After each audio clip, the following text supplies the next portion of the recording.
If you feel like you live with a permanent mismatch between your effort and your bank account, this video is for you. You wake up early, you plan the day, you cross things off your list. People even admire how disciplined you are. Yet when you open your banking app, it is as if all that effort dissolved into the air. That gap between how hard you work and how little your life changes is not just frustrating, it is psychologically dangerous, because it starts to whisper that maybe there is something wrong with you. From the perspective of a neurologist and neuroscientist, what you are living is not laziness or lack of intelligence. Your brain is doing exactly what it was built to do: protect you, save energy, and search for quick, predictable rewards. The problem is that this ancient wiring is colliding with a modern reality, where money no longer comes from doing more of the same thing, but from making better decisions, building leverage, and tolerating discomfort that your nervous system hates. You are not broken. You are running a survival program in an environment that now rewards strategy more than sacrifice. Think about your last week. How many moments did you feel proud because you were on fire, answering messages, fixing problems, helping everyone? Now compare that emotional high with the cold reality of your results. This tension between emotional satisfaction and financial stagnation is a silent crisis. The brain gets addicted to the feeling of being useful in the moment, while your future self keeps getting postponed. The longer this continues, the more your identity fuses with being the reliable, overworked one who never quite breaks through. Here is the hard truth. Staying only in the role of the productive person is one of the safest ways to stay poor. Not because productivity is bad, but because you are aiming it at the wrong target. You learned to optimize tasks, not to design a game you can win. That is why this video will not tell you to wake up earlier or download another app. You do not need another technique to fill your day. You need a different way to think about effort, money, and your own brain. As we go through this journey, the goal is not to judge you, but to give you X-ray glasses for your own behavior. You will start seeing the exact moments where your brain chooses to feel busy instead of becoming wealthier, and how stress, fear, and old beliefs hijack your decisions without you noticing. Once you see this clearly, you cannot unsee it. That is where real change begins, not in forcing yourself to work harder, but in understanding why you keep investing energy in a game that cannot pay you back. So stay with this until the end. Each chapter will feel like a mirror and a manual at the same time. If you have ever thought, how is it possible that I do so much and earn so little, you are about to decode that paradox from the inside out, at the level of neurons, habits, and choices. This is not about becoming more productive. This is about never again accepting being productive and poor as your default story. The silent crisis of the productive poor. You know that strange mix of pride and shame you feel at the end of a long day. Pride because you did a lot. Shame because deep down, you know that none of that moved your financial life in a meaningful way. This is the silent crisis of the productive poor. On the outside, everything looks correct. Calendar full, phone buzzing, people depending on you. On the inside, there is a chronic sense of I am always running and never arriving. A treadmill where the speed increases, but the landscape never changes. From a neuropsychological point of view, this crisis erodes two essential systems in your brain: motivation and self-worth. Every time you invest effort and receive no meaningful improvement in your life, your brain registers a prediction error. It expected reward. It did not arrive. Over time, this weakens the connection between I act and my life improves, which is the foundation of healthy motivation. You start to act out of obligation and fear of collapse, not out of vision and confidence. That is how many high-functioning, productive adults end up emotionally exhausted, cynical, and secretly hopeless about money. The cruel part is that society praises exactly the behaviors that keep you stuck here. People clap for your hustle, your responsiveness, your ability to solve emergencies at any time. They call you warrior, machine, beast. But no one asks the only question that matters. All this effort is building what exactly? In clinical terms, many are experiencing a mismatch between effort and perceived control. You act a lot in areas where you have little leverage and act very little where you actually have power to change your financial trajectory. The result is a chronic sense of injustice that you sometimes direct at the world, sometimes at yourself. This crisis becomes more dangerous because it is quiet. There is no single breaking point. Instead, there is a slow accumulation of micro-disappointments. The promotion that does not come, the side project that never scales, the year that changes absolutely nothing in your economic reality. Your nervous system adapts to this as if it were normal. You begin to call life what is, in fact, a prolonged state of learned limitation. On the surface, you say that money is not everything.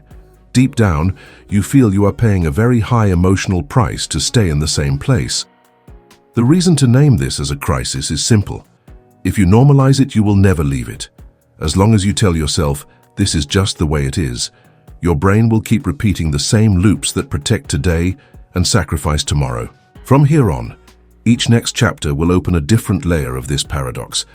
You will see why your brain loves fake progress, why you can master your calendar and still lose the money game, and how to start redirecting your effort with surgical precision. Why your brain loves fake progress. Now that you can see the crisis, you need to understand the mechanism behind it. Your brain is not obsessed with results, it is obsessed with relief. Relief from uncertainty, from anxiety, from the discomfort of not knowing if what you are doing will work. That is why it loves fake progress. Fake progress is everything that makes you feel active and competent right now, but that has almost zero power to change your financial reality in the medium and long term. You answer every message, you clear the inbox, you adjust details, you update documents. The brain gets a hit of, "I am in control." Your money does not move 1 millimeter. Neurologically, this happens because your reward system is calibrated to short, predictable cycles. When you complete a simple task, your brain releases a small dose of satisfaction. It does not care if that task generated money, only that you closed a loop. On the other hand, activities that truly increase your income are slower, more ambiguous, and often emotionally risky. Designing an offer, sending a proposal, negotiating a higher price, recording a piece of content that exposes you, all this has uncertain outcomes. Your brain hates uncertainty, so it quietly pushes you back toward actions where the reward is guaranteed. Low-impact tasks that make you feel productive. This is why you can spend hours working and end the day exhausted, but strangely empty. You fed the system of fake progress. You did not feed the system of real progress. And the trickiest part is that the world around you validates this. Bosses, clients, and even friends often respond faster when you do things that are visible, immediate, and helpful to them, not when you invest time in building structures that will free you in the future. Social approval glues you even more to behaviors that feel rewarding now and keep you limited later. As a neuropsychologist would say, your brain is mistaking salience for importance. What is louder, closer, and more visible steals attention from what is truly relevant, but quieter and delayed. You know it logically, but in the micro-decisions of the day, the hand always goes to what reduces anxiety faster. This is the main reason many intelligent, disciplined people stay stuck for years in the same financial level. They are not short on effort. They are trapped in a loop where effort is constantly diverted to fake progress because it feels safer. Once you see this, a brutal but liberating question appears. If most of your feeling of productivity can be fake, what would real progress actually look like in your life? In the next chapter, you will discover how someone can master time management and still be broke, and why organizing your hours without changing where they point is like polishing the treadmill instead of stepping off it. The time-rich, cash-poor trap. You can organize your day down to the minute and still be broke. This is the part that hurts the most to admit.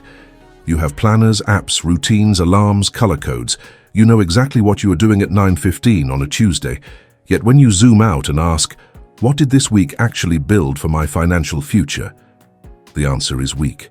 This is the time-rich, cash-poor trap. You became excellent at managing hours and terrible at directing those hours toward activities that multiply money, not just maintain survival. From a brain perspective, this happens because you learn to treat time as something to be filled, not as a resource to be invested. Your mind relaxes when every slot in the calendar has a task, even if that task has no impact on income. Empty space makes you anxious. It feels like you are wasting time when in fact that empty space is exactly where the work that could change your life should live. Strategic thinking, creating offers, studying pricing, building partnerships, recording content, all of that demands open, high-quality time. Your current system drowns that time in micro-obligations. The trap becomes deeper when you confuse complexity with importance. The more moving parts your day has, the more you feel like an important person. Calls, meetings, updates, check-ins. Your brain associates complexity with value. The truth is almost the opposite. Many of the people who earn the most run days that look deceptively simple on the surface. A few key actions that directly create, protect, or grow money. The brain of the productive poor resists this simplicity because it threatens its entire identity. If it is possible to earn more by doing fewer but better things, what does that say about years of living overwhelmed? There is another layer here. Being fully booked gives you an excuse. As long as your schedule is overflowing, you can tell yourself that you have no time to launch that project. Ask for that raise or test that idea. The schedule becomes a shield against risk. It is not that you are afraid to try and fail, it is just that there are too many obligations. This is self-deception with a very sophisticated mask. Your nervous system thanks you because you avoid the stress of stepping into the unknown. Your financial life pays the price. To step out of the time-rich, cash-poor trap, you first need to admit something uncomfortable. Not all hours are equal.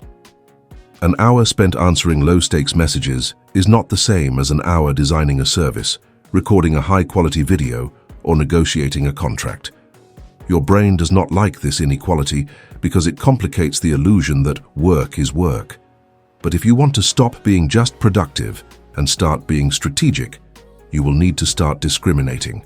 From the next chapter on, you will see how a lot of your so-called productivity is actually emotional avoidance, and why you keep choosing the safe hour over the hour that could change your income.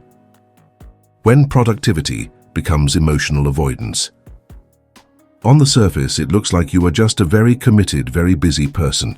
You are always in motion, always fixing something, always available. Underneath, a different story is playing out. A lot of what you call productivity is actually a sophisticated way to avoid feelings you do not want to face. Instead of feeling fear, you answer messages. Instead of feeling vulnerable, you edit details. Instead of risking a no, you tell yourself you need to prepare just a little more. The result is a life packed with activity and empty of the specific moves that would actually raise your income. From a neuroscientific angle, your brain is doing emotional regulation using work. It is using tasks as a drug. When you think about writing that proposal, asking for that raise, launching that offer, your body reacts with micro signals of threat, tight chest, faster heart, tension in the jaw or stomach. Those are survival alarms. To shut them down, your brain offers an immediate escape. Answer those 3 emails first. Organize your desktop. Watch one more tutorial. The instant you choose the easier task, your nervous system calms down. You feel relief. You call that relief being productive. In reality, you just avoided the very action that could have changed your financial trajectory. This pattern is not random, it is learned. Maybe at some point in your life you were criticized, rejected, or humiliated when you tried to occupy more space, ask for more, or show your ambition. Your brain recorded a simple association. Visibility is dangerous. From then on, every money-related action that requires you to be seen, judged, or evaluated starts to trigger internal alarms. So you build an identity around being the hard worker behind the scenes, the one who keeps everything running, but never the one in the spotlight, negotiating their value. Emotionally, this identity feels safe. Economically, it is a prison. Notice how this shows up in small decisions. You say yes to tasks that other people drop on you because it feels easier than saying, no, this is not my priority right now. You endlessly refine projects instead of publishing them because perfectionism gives you a reason never to expose your work to real feedback. You volunteer to help on everything and everyone because being useful is less scary than being powerful. These are not personality traits written in stone, they are protection strategies. And every day that these strategies win, money-related courage loses. The real turning point happens when you stop asking, why am I like this?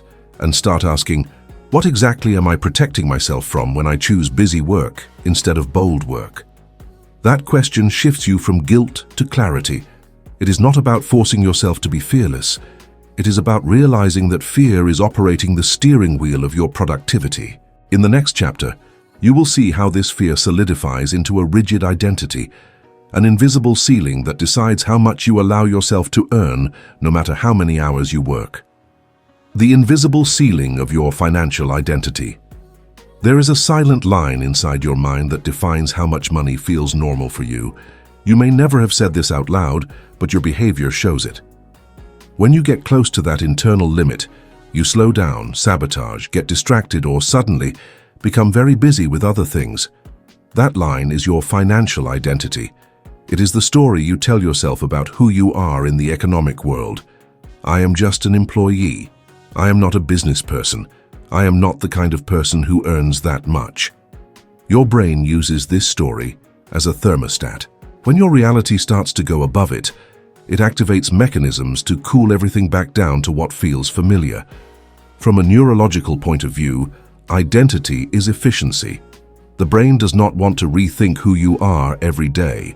It creates a stable image and then filters reality to confirm it. If deep down you see yourself as the reliable worker who always helps but never leads, you will unconsciously ignore, minimize, or reject opportunities that would place you as leader, owner, or high earner.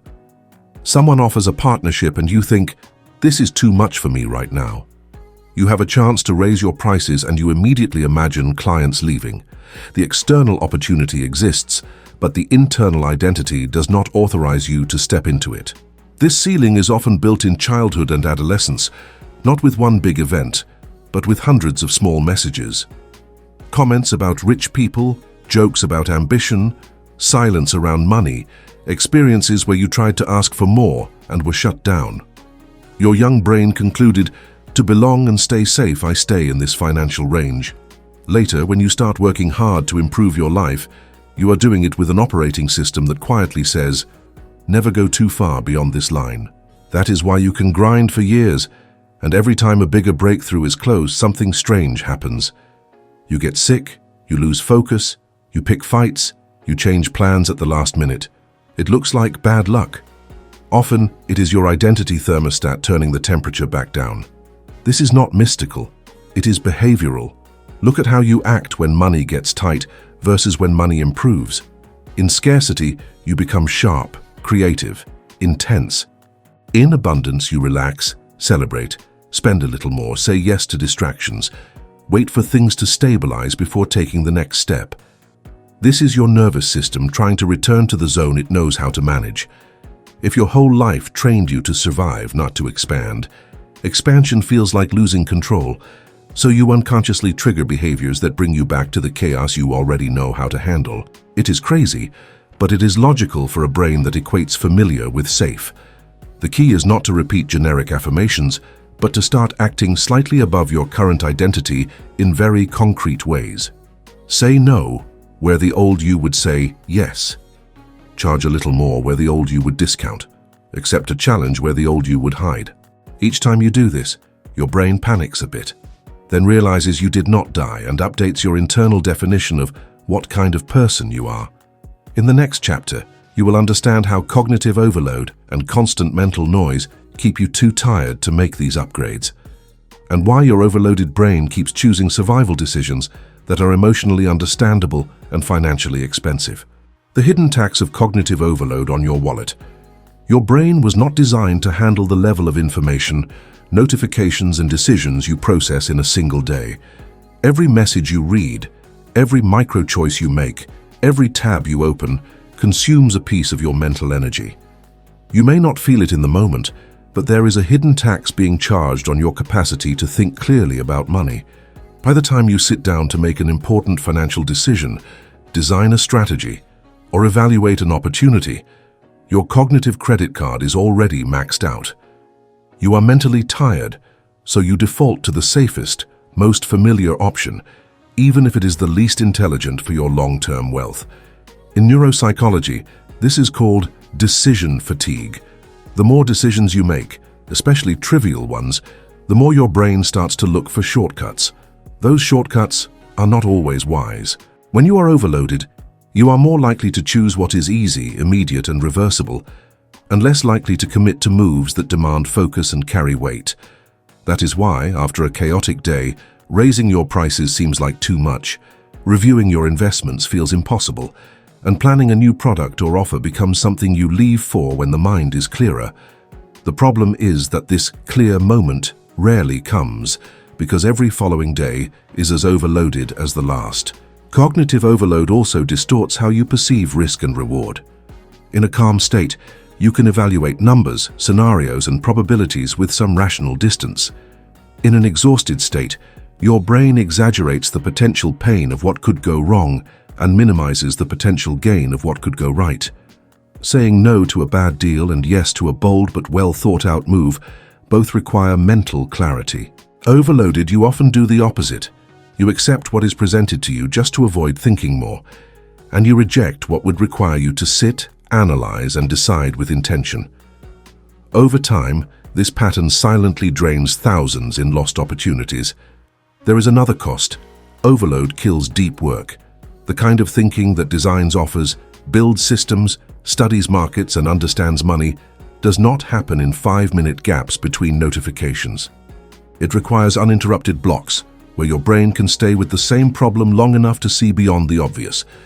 If your day is chopped into fragments, your mind never enters this state.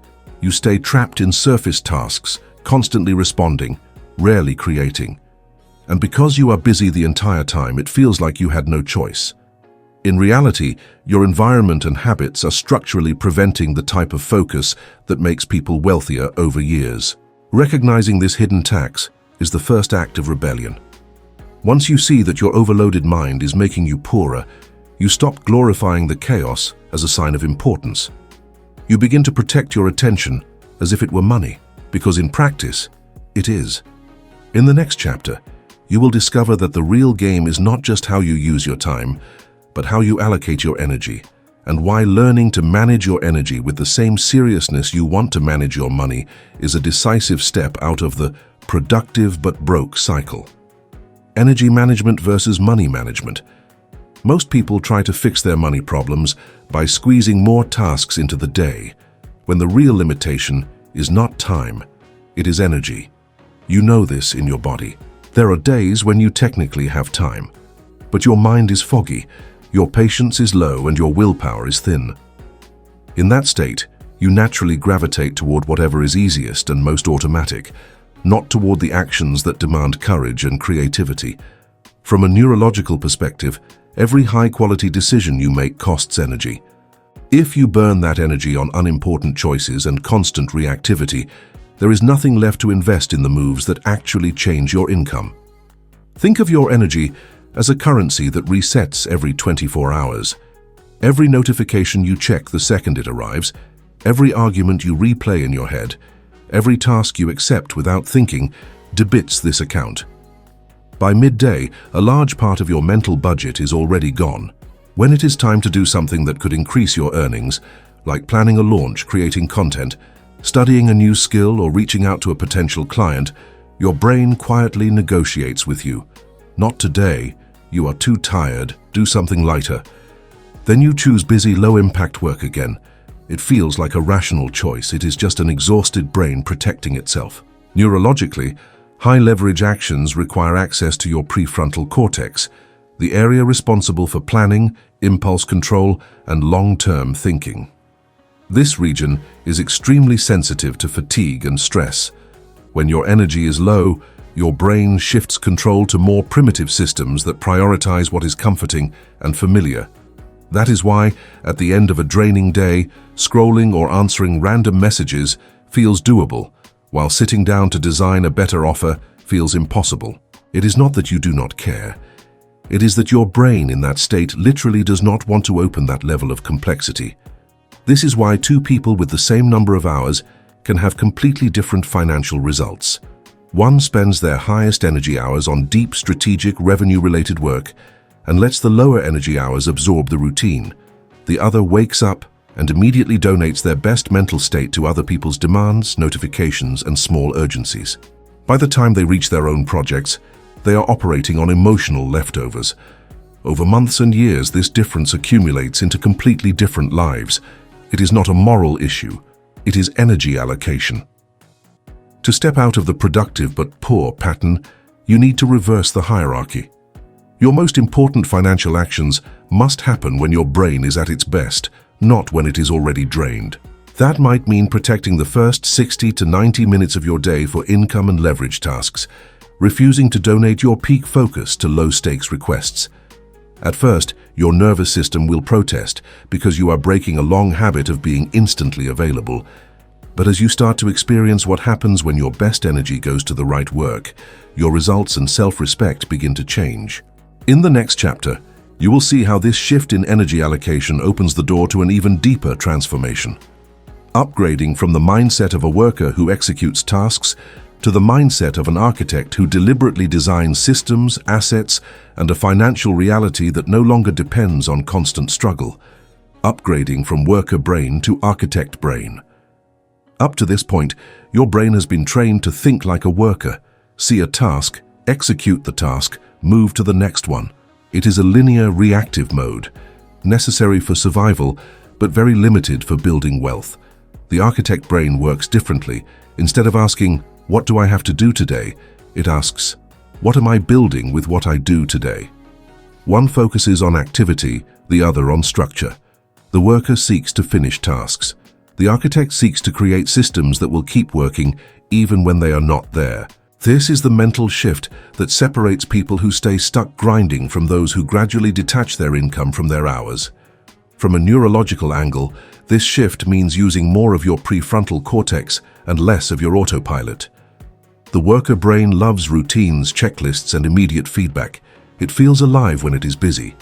The architect brain tolerates empty space, ambiguity, and delayed rewards because it is playing a longer game. When you operate as a worker, any free hour feels like a problem to be filled. When you operate as an architect, free hours are raw material for thinking, designing, deciding, and creating. That is uncomfortable at first, because there is no quick dopamine hit. But this is exactly the space where ideas that change your income are born. Notice the questions each mode asks. Worker brain: how do I get all this done? Architect brain: should this even be done by me this way at this frequency? Worker brain: how can I fit more clients into my schedule? Architect brain: how can I change the offer, the price, or the delivery model so that each client represents more value with less friction? Worker brain fights to keep the machine running. Architect brain redesigns the machine. If you always answer worker questions, you keep perfecting a system that exhausts you. When you start asking architect questions, some of your most sacred habits will be exposed as inefficient, and that can be confronting. This is not about quitting everything and meditating on a mountain. It is about gradually inserting architect moments into your week. For example, instead of spending every hour on operational tasks, you deliberately reserve a block of time to map how your work actually turns into money. You identify bottlenecks, redundant steps, points where you could automate, delegate, or standardize. At first, your mind will scream that you are wasting time thinking instead of doing. That is the old worker identity defending itself. Stay with the discomfort. Your brain is learning a new function, designing cause and effect on purpose, instead of just being pushed by whatever appears. As you practice this, small but radical decisions appear. You may realize that one type of client consumes 70% of your energy for 30% of your income, and decide to stop serving that profile. You may see that a skill you treat as normal is actually rare and could become a premium offer. You may notice that a daily task you always did manually could be automated once and free hours every week. These are architect moves. They do not feel like heroism in the moment, but they slowly change the architecture of your life. In the next chapter, you will go one level deeper and see how to transform your skills themselves into systems and assets, so that your brain stops living from task to task and starts planting structures that produce results on their own. Turning skills into systems, not just tasks for most of your life. You were trained to use your skills like a firefighter uses water. You run to where there is a problem, you apply your ability, you put out the fire, and then you wait for the next alarm. That is task mode. Every day resets to 0. You can be very good at what you do and still stay trapped because your income only appears when you are actively using your skills in real time. Turning skills into systems means something very different. Instead of offering your ability only as a one-time response, you package, organize, and structure it so it continues to work even when you are not personally present in every interaction. Neurologically, your brain loves repetition because it saves energy. The problem is that you have probably used this for habits that drain you, not for systems that free you. Think of a skill you are constantly applying: explaining a concept, solving a technical issue, organizing a process, motivating people. Every time you repeat the same explanation, answer the same question, or rebuild the same solution from scratch, you are burning mental energy on something that could be captured once and reused many times. A system is exactly that, a way of capturing a piece of your intelligence in a structure that can be repeated with much less effort. It can be a template, a checklist, a script, a mini-course, an automated sequence, a documented process. The mental block here is that your brain equates effort with value. If something feels easier once it is systematized, a part of you thinks it should be paid less, not more. That comes from an old association: money in exchange for sweat. In the new game, money is much more connected to clarity, relevance, and results than to how exhausted you are. When you turn your skill into a system, you may work intensely once to create it, then adjust and refine it over time. After that, the system can serve dozens, hundreds, or thousands of people, or support your own work without proportional extra effort. Your nervous system will initially see this as cheating. In reality, this is how leverage is built. Look at your current routine and identify anything you do more than 3 times a week in a similar way. Those are prime candidates to become systems. If you are always explaining the same thing to clients, that is material for a video lesson or a document that they can access before speaking to you. If every project starts with the same steps, that is material for a standard operating procedure or a checklist that reduces errors and speeds up delivery. If you constantly answer the same questions online, that is material for a content series that brings people to you already educated. Each time you turn a repeating task into a replicable asset, you free mental space and time to think about higher-level decisions. As you do this, something powerful happens in your identity. You stop seeing yourself only as someone who knows how to do things, and start seeing yourself as someone who builds things that work for others and for me. Your skill stops being just a personal trait and becomes an asset with structure and form. Over months and years, a person who systematically transforms skills into systems accumulates a portfolio of assets that generate opportunities, authority, and income. In the next chapter, you will face the emotional side of this transition: how to teach your nervous system that stepping into risk, negotiation, and visibility around these systems can be done in a way that feels safe enough for you to keep growing, instead of triggering the old self-sabotage that pulls you back every time expansion begins.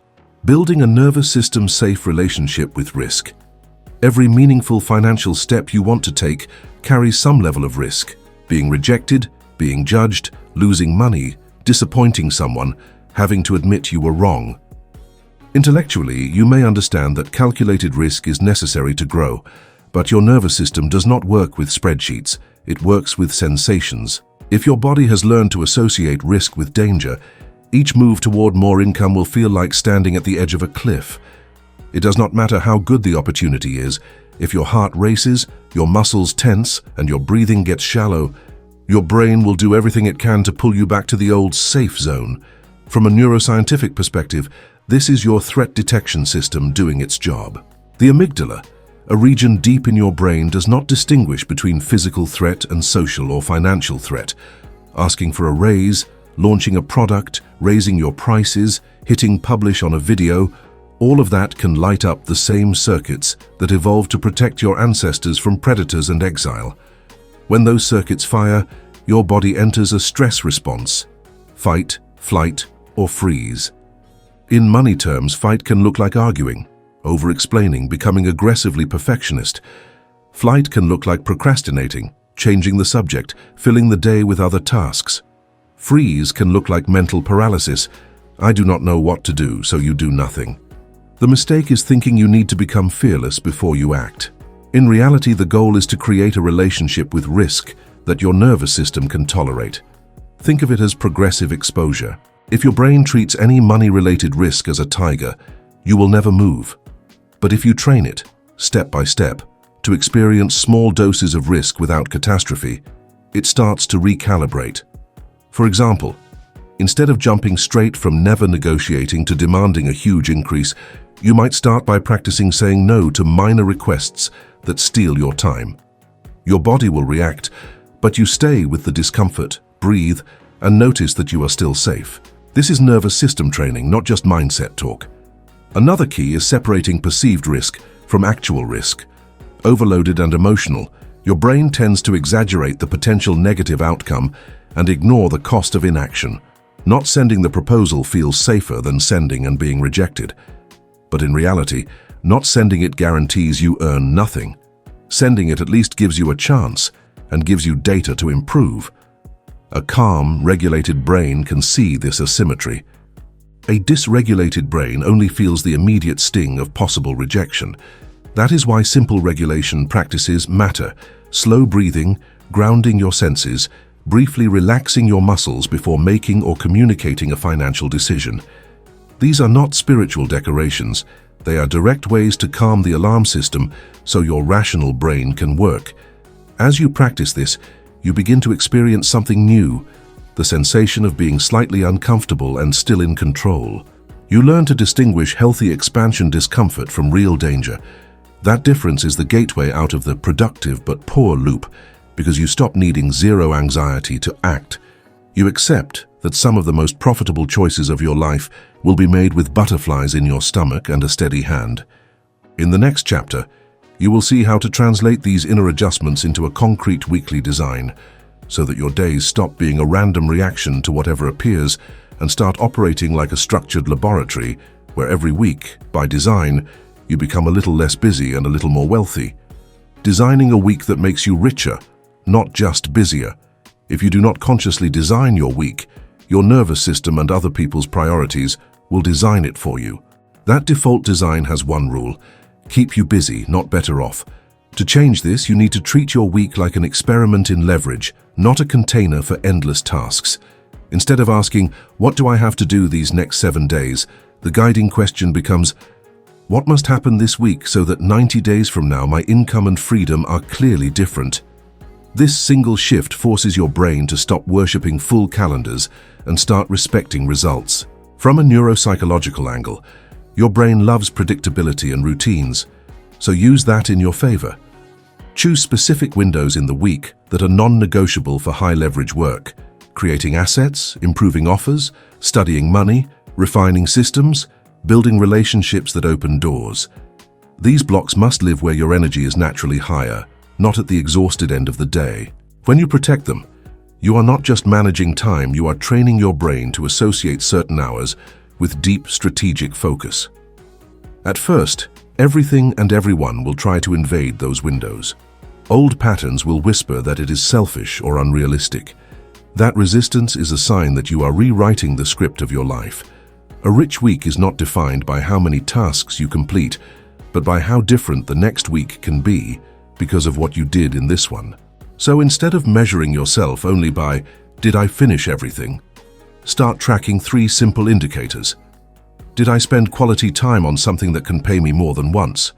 Did I do at least one action that directly affects my income, like selling, negotiating, or improving an offer? Did I reduce or eliminate at least one recurring drain on my time or money? These questions anchor your attention where it matters. Your brain begins to look for leverage opportunities automatically, just as it used to look for busy work. The structure does not have to be perfect to work. What matters is that your week stops being an accident and becomes a deliberate pattern, repeated and refined. Some days will still collapse into chaos, that is life. The difference is that now there is a spine, a backbone of behaviors that, even in a messy week, keep pulling you forward. Over the next and final chapter, you will connect all these pieces into a single, powerful shift in identity, moving from the story of productive and poor to the story of someone who uses the same brain, the same hours, and the same life, but now directed with clarity, courage, and calm toward deliberate wealth. from productive and poor to deliberate and wealthy.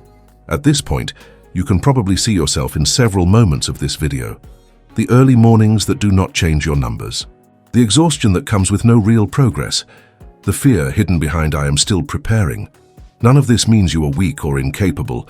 It means your brain was trained to survive inside a script where being the responsible, busy one was the safest role available. The problem is that this script is too small for the life you want now. Staying in it will keep producing the same result. A lot of movement, very little transformation. The real shift begins when you stop asking, "How can I be more productive?" and start asking, "Productive for what exactly?" You are not a machine that needs more optimization. You are a person with a nervous system, a story, and a future that depends on where you direct what you already have. The difference between the you who stays stuck and the you who builds wealth is not in waking up 2 hours earlier or answering emails twice as fast. It is in seeing your attention as capital, your energy as capital, your skills and identity as capital, and investing all of this in leverage instead of in the maintenance of a life you have already outgrown. From here on, each day offers a choice. You can continue to feed the old loops, fake progress, emotional avoidance, identity ceilings, cognitive overload, fear of risk, weeks without direction. Or you can start in small but concrete ways to act as the person who no longer accepts being just productive and broke. Protect 1 hour for high-impact work. Say one uncomfortable no. Turn one repeating task into a system. Take one risk that makes sense on paper, even if your stomach flips. These are not random actions, they are signals to your own brain. We are changing the game now. Viewed through the eyes of a neurologist and neuropsychologist, your life is not a mystery. It is a set of patterns that can be rewired.